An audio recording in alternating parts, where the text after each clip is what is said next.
ve ne voglio insegnare una fighissima, forse voi la saprete già, io non la sapevo, quindi ammetto la mia totale ignoranza al riguardo. Me l'ha insegnata un utente, e cioè ovvero sia la possibilità che i messaggi vengano letti nella lingua originale e non pronunciati alla belle meglio nella lingua di default del vostro telefono. Sono italiano, ho uno smartphone in italiano e mi ritrovavo che quando mi arrivavano delle mail in tedesco e in francese, che mi capita tantissimo perché la mia app l'ho mandata un po' dappertutto, e me le pronunciasse in italiano, ovvero sì, ecco. Va bene, questo utente mi ha insegnato che basta andare in impostazioni text to speech, nel caso che avete Google Sintesi vocale poi potete andare nelle impostazioni di dettaglio. Ecco qua il rilevamento della lingua, tutto qua, banalissimo. Off, moderato, fate intenso, lui cercherà di rilevare la lingua dal testo stesso scritto. Ok, una volta fatto questo, poi ancora una piccola accortezza.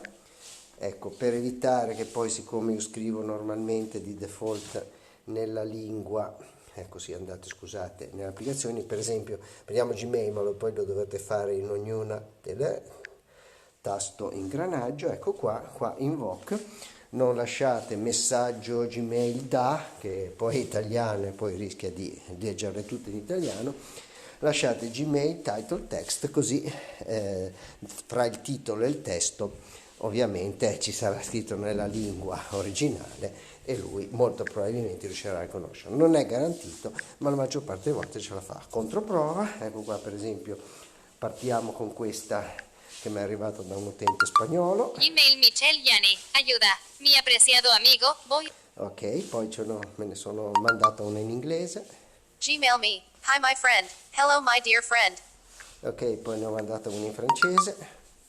Gmail me, poète français. Charles-Pierre Baudelaire est un poète français, né à Paris le 9 avril 1821 et mort le 31 août 1867 à Paris. Poi ce n'è una in italiano. Gmail da H, lettore di notifiche gratuite. Ok, poi ne sentiamo una in tedesco.